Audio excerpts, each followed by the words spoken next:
planes, puis tu vas te poser. Hein. Oui. Ça plane bien, ouais, oui, parce que tu as eu une panne toi avec cette machine déjà. Le moteur d'avant il a cassé, tu as réussi à te poser sans encombre.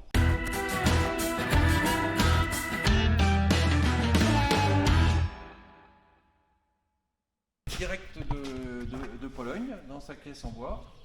Eh ben allez, vas-y. On y va. On ouvre ça. C'est un moteur. Ça ressemble à un moteur de Volkswagen. C'est marrant, hein, mais je crois bien que c'est une base de Volkswagen. D'accord, ok. Donc c'est un moteur de coccinelle en fait. Voilà, c'est ça. Ok. Votre problème, elle vous aidera à le résoudre. Tout le couple en barre, j'ai plus le chiffre en tête, c'est 200 et quelques 220 newtons. Ouais, de couple, ouais. De couple, dès 1200 ou 1500 tours. D'accord. Ah oui, c'est du couple très très bas. Très très bas. Et alors bon, il n'est pas limité en tours minutes.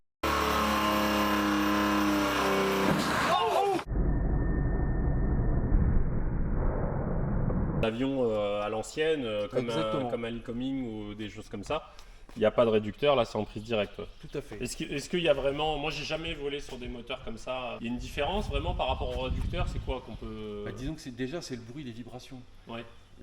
Qui a volé sur des moteurs d'avion, dans des avions avec des moteurs d'avion, dit des moteurs lents, des Lycoming, des Continental, quand tu voles avec ça, c'est pareil. Ou un Jabiru même. Oui. Les Jabiru qui sont des moteurs dits lents. Ce qui est sympa, c'est que le bruit, quand tu passes d'un avion, tu montes en aérotaxe, tu es surpris, le moteur il hurle, ça gueule. Ah oui, ça fait vachement plus de bruit. Ouais. Nous maintenant on est habitués, on vole tous dans des rotax. Et quand tu es pilote avion, tu montes dans une machine avec un rotax, tu te dis mais c'est quoi ce truc, ça hurle. Ah oui. Et là c'est lent, c'est très agréable au bruit, c'est plaisant. Bon voilà, les spécificités entre les moteurs réductés, forcément on va monter plus haut en puissance avec des culasses refroidies à eau. Là c'est que refroidi par l'air et l'huile. C'est des moteurs qui ont fait leur preuve en termes de fiabilité et puis qui... alors eux, la chose monumentale à maîtriser, je ne sais pas où ça va m'emmener parce que le Rave Master avant avait 85 chevaux. Eux, ils ont des courses différentes, des diamètres différents. Ils montent à 95 chevaux avec un couple de camion. Je ne sais pas jusqu'où je vais pouvoir aller en termes de baisse de régime. Mais ça va être la surprise, on va voir ce que ça va donner. Donc un moteur qui, le Rave Master, ça consommait rien du tout, hein. C'était de mémoire 14 litres à peu près, avec les vitesses du Gazelle, c'est une machine qui est rapide, hein, une machine performante. On va voir ce qui va se passer avec ce moteur-là. Oui, ça risque d'être un truc intéressant, quoi, un combo intéressant. Ouais. Potentiellement, si tu veux pas voler super vite, tu vas pouvoir réduire le régime et puis avoir des consommations intéressantes. Tout à fait. Avec l'injection, maîtrise du carburant. Donc c'est quoi comme type... Parce que c'est vrai que c'est intéressant de savoir, moi j'aime bien pour la technique, c'est quoi comme... parce que j'imagine qu'ils n'ont pas fabriqué leur propre boîtier. Donc est-ce qu'on peut déballer un peu dans la caisse, ça ne t'embête pas? Alors, si on déballe un peu, donc ça... Avant que tu arrives, j'avais juste déballé ça. Ouais, bon ça c'est quoi? Ah oui, c'est des cache-culbuteurs. Des cache-culbuteurs de cox. Parce que là je vois que, si je peux me permettre, hein, je vois que tu as une... Enfin là c'est quoi? C'est la notice en fait finalement, il n'y a rien de particulier. Je serais curieux de voir ce qu'il y a dans les boîtes. On nous parle souvent d'injection ou de choses comme ça. Il n'y a pas les détails sur les pièces techniques, donc là est-ce qu'on va pouvoir les avoir? Qu'est-ce qu'ils ont mis comme boîtier? On va voir, c'est celui-là normalement.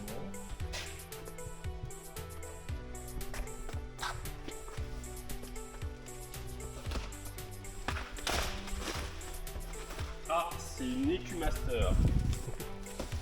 C'est une EcuMaster, c'est très connu dans le monde de la préparation automobile. D'accord. C'est bien comme donc c'est la classique, je sais qu'il y a la black et la... Ouais, voilà, après je connais pas spécialement ces boîtiers-là dans le... C'est celle effectivement que je leur avais envoyée, qui était avec l'ancien moteur. Ils t'ont réglé le moteur aux petits oignons. Faudrait mieux. Oui.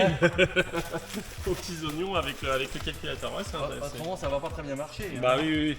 Et après, qu'est-ce que t'as dans les autres petits? Ouais, c'est quoi? C'est des... On va aller voir. Alors là, je sais pas ce que c'est.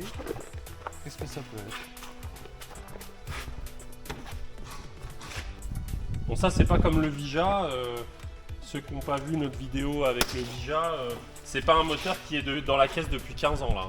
Non, là c'est assez récent là. Il a été livré il y a moins d'un mois maintenant. D'accord. Alors, bien sûr, j'aurais eu plaisir à pouvoir le monter tout de suite, mais j'étais occupé Ah bah on peut pas tout à faire. monter le bâtiment. Oui. Mais comme ça, tu seras dans des meilleures conditions pour mettre le moteur, parce que tu vas le rapatrier là-bas, le gazelle, pour... Oh non, mais à mon avis, il va être mis en route avant d'arriver là-bas. Ah oui, d'accord, ok. Ah ouais, là, t'es motivé, là. Motivé. T'es motivé plus que jamais.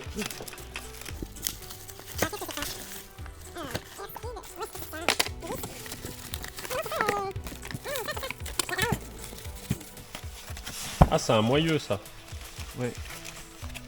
Ah, c'est le moyeu. Ah oui, d'accord, c'est un moyeu spécifique. Oh, il est costaud, hein, dis donc. Ouais, il est costaud. Oh purée, oui, et il pèse son poids. poids. Ah ouais, il est super lourd. Hein.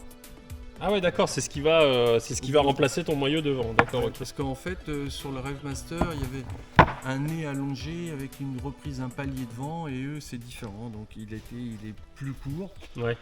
Et pour que je passe mes capots, que l'hélice passe les capots, bon, et on a dû faire Une modification, ouais, une d'accord. Ok. entretoile.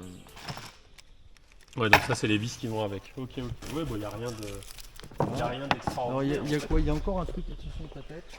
C'est quoi ça? Ça doit être l'huile. À mon avis, le radiateur d'huile.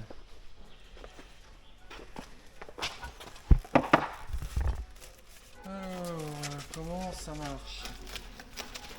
Il y a un alternateur démarreur type voiture. Et alors, en termes de poids, Ça fait le poids d'un Rotax à injection.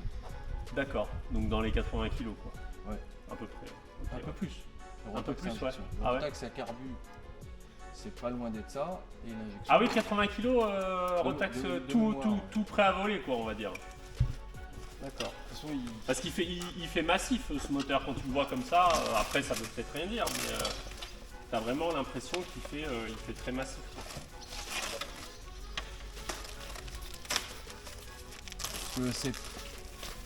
il fait son poids. Hein, l'injection, tout ça complique les choses. Ah oui, d'accord. Donc là, c'est un radiateur d'huile avec le capot.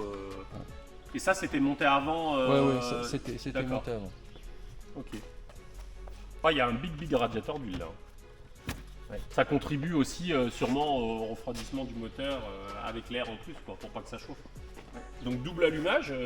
Voilà, double allumage. Double allumage, un injecteur par cylindre. Voilà. Classique. Après, j'ai vu qu'il y avait un capteur de pression d'essence là-bas. Tu peux me dire à quoi ça sert ça? Ça, bonne question. C'est le reniflard. Ça, c'est un filtre de reniflard. Comme tu vois, c'est monté sur la pile d'admission, c'est le reniflard, ça. Mais à quoi ça sert la vanne qui est là? Il y a une vanne, il y a un truc électrique. Ça sert à quoi? Alors, bonne question. Ouais, effectivement, j'avais pas vu en dessous qu'il y a une espèce de vanne. Ah, ça doit être pour gérer justement le. Ça doit être pour gérer le reniflard. Ouais. Tiens, il y a un truc là, c'est quoi ça? C'est piloté par le boîtier, ouais. Donc en plus là on est en monopapillon, donc t'as pas de problème de synchro. Ah, ça c'est le câble électrique qui doit se raccorder sur la machine, la partie du faisceau. Là c'est une sacrée usine à gaz, hein. Et du coup ces gens-là ils en montent beaucoup de ces moteurs-là sur les ULM ou sur les avions. Il faudrait voir avec eux. Je sais pas. Je sais pas où ils en sont. Ok. Ouais, par contre l'alternateur, il n'y a que cet alternateur-là qui fournit tout le courant. Moi, je vois que c'est une courroie, donc faut pas que la courroie elle pète. Comme sur ta voiture. Ouais, sauf que la voiture, tu peux te barrer si la courroie elle casse. Et t'éteins, puis tu planes, puis tu vas te poser. Hein. Oui, et tu peux te poser. Oui, tu peux te ça poser. plane bien. Ça plane bien, ouais, parce que t'as une panne toi avec cette machine déjà. Le moteur Mais d'avant. Mais je te dis, t'aimes ça en fait, t'aimes ça les trucs un peu tordus. Le moteur d'avant il a cassé. Ouais. Et t'as réussi à te poser.